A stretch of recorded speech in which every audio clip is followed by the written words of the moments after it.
Combustion reactions involve different elements in the reactants. For example, we can start with a hydrocarbon, such as a basic hydrocarbon like ethane,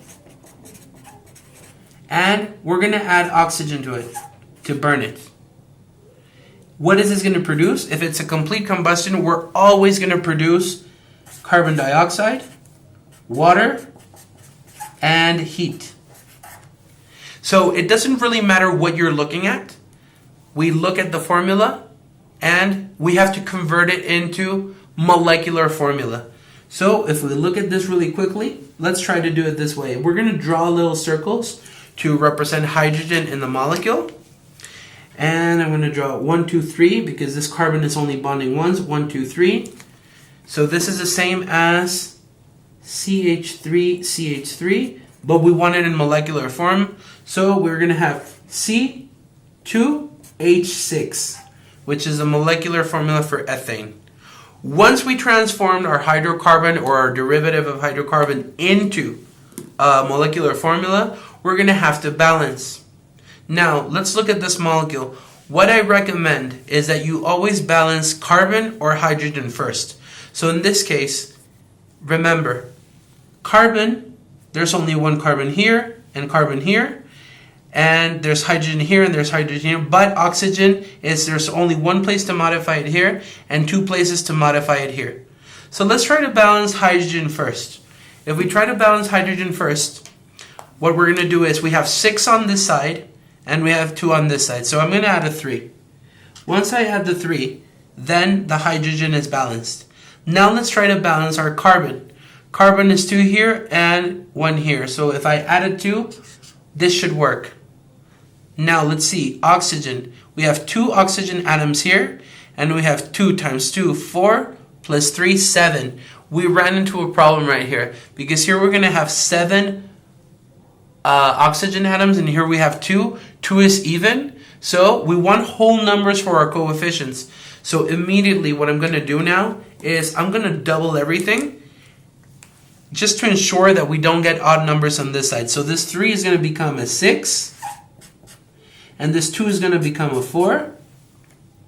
And here, this 1 that's implicit here, we're going to turn it into a 2. Let's check again.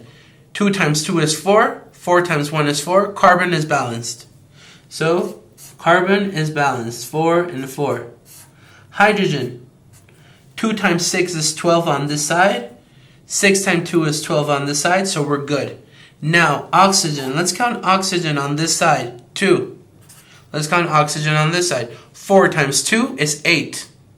6 times 1 is 6. 6 plus 8 is 14. What do we need to add to this 2 to make it 14? A number 7. And once we multiply 7 times 2, we get 14, and my equation is balanced. Whenever you encounter a combustion reaction, you have to know that you have a hydrocarbon reacting with oxygen and it's burning to form carbon dioxide, water, and heat. Let's try another quick example with another molecule. Let's say you get propene plus oxygen. We know that it's going to produce carbon dioxide plus water plus heat.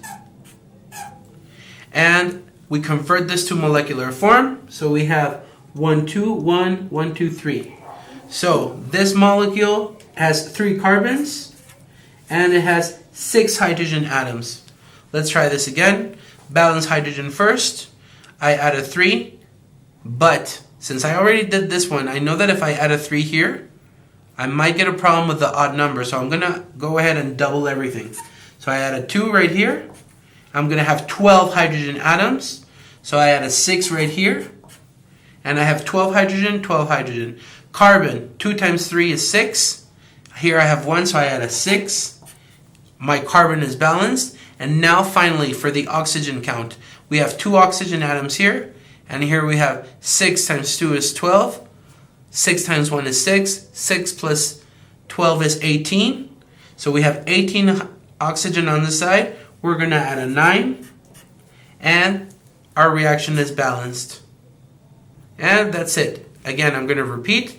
Hydrocarbon molecule, oxygen, produces carbon dioxide, water, and heat.